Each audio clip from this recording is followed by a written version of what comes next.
मित्रों, मैं मधु बुत्रा एक पहल से फिर हाजिर हुई हूँ एक नए विषय के साथ।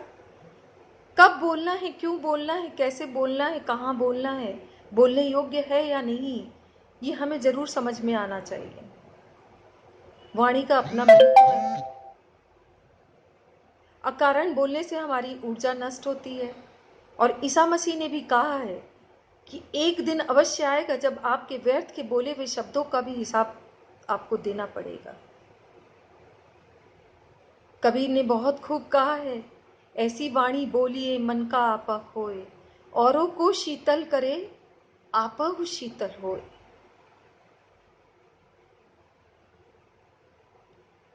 Man of few words are the best man. जो बड़े लोग होते हैं अक्सर कम बोलते हैं, संयमित बोलते हैं। लेकिन कुछ समय से हम देखते हैं कि टीवी में कई लोग आते हैं, बड़े उच्च पदों पर आसीन है, लेकिन उन्हें कोई मतलब नहीं कि सामने वाला सुन पा रहा है कि नहीं पा रहा है। वो सब ऐसे लगता है कि जैसे कौवे के सारे झुंड एक साथ हो गए हैं और सारे एक साथ कांव कांव कर रहे हैं। और शायद आपको भी ऐसा लगता होगा और तब आप सोचते होंगे, हे भगवान, ये एक एक करके क्यों नहीं बोलते। हमें भी बहुत बुरा लगता है। मैं आपके सामने आती हूँ तो बहुत शालीनता से सोच समझ कर अध्ययन करके आप तक पहुँचती हूँ कि कोई भी व्यर्थ चीज आप तक ना पहुंचे। एक छोटी सी कहानी। एक जंगल में शिष्य के औषधि के लिए गुरुजी गए। एक शिकारी शिकार करने के लिए जंगल में गया और एक सैनिक रास्ता भटक गया और जंगल में पहुंच गया। तीनों को प्यास लगी। सामने कुटिया नजर आई, वहां पर एक अंधा भिक्षु बैठा था। अब बोली का यहाँ पर महत्व देखिएगा। सबसे पहले शिकारी वहां पहुंचा और उसने चिल्लाकर कहा, ए अंधे भिक्षु, मुझे पानी पिलाओ। उसने अंधे भिक्षु ने जवाब दिया, चल भाग यहाँ से, मैं तुम्हें पानी नहीं पिलाता। तब तक सैनिक पहुंचा। उसकी आवाज में बड़ा रोब था, मुझे पानी पिलाओ, इसके बदले में मैं तुम्हें धन वस्त्र जो तुम मांगोगे मैं तुम्हें दे दूंगा।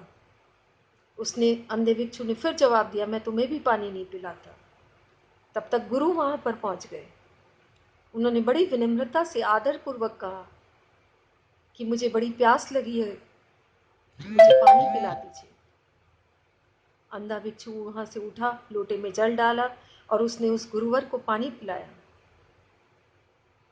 और उनकी आत्मा को तृप्त किया।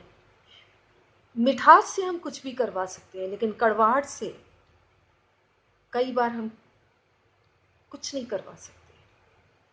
भिक्षु ने कहा कि आपकी बोली में इतनी विनम्रता है कि आप, मुझे लगता है कि आप गुरु हैं। उन्होंने कहा कि बिल्कुल सही पहचाना आपने। और फिर उन्होंने निवेदन किया कि इन दोनों को भी पानी पिला दीजिए और सूरदास जी ने उन दोनों को भी पानी पिलाया। वाणी में संयम होना बहुत जरूरी है। कई बार हम ना चाहते हुए भी पता नहीं क्या क्या बोल जाते हैं और वाणी में तलवार की धार है, बंदूक की गोली की तरह है कि जो एक बार आपने बोल दिया तो वो फिर आप वापस नहीं ले सकते। और कहते हैं वायुमंडल में जो भी आप बोलते हैं 24 घंटे में एक बात ऐसी होती है जो आपकी पूरी हो जाती है। तो अच्छी वाणी, मिठास भरी वाणी, विनम्रता होनी चाहिए। हमें जरूर बोलना चाहिए। मैंने एक रचना लिखी है, पढ़कर सुनाती हूँ। बोली की मिठास में होती हमारी पहचान, संतों ने बताया हमको बनता जीवन महान। हर सीख जो थी उनकी भूल गया देखो इंसान, कड़वाहट से नष्ट किया भूत भविष्य और वर्तमान।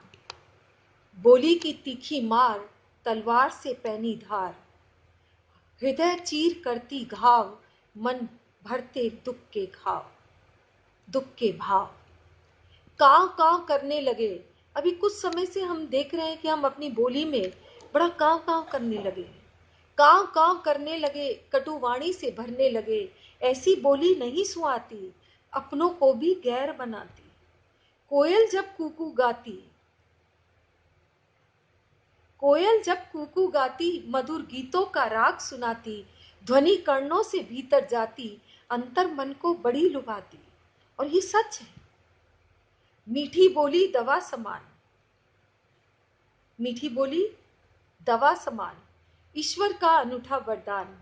जख्म पर मलहम लगाती, जख्म पर मलहम लगाती, अमृत वर्षा सुख पहुंचाती। मीठी बोली में एक अजीब सी कशिश होती है, जादू होती है।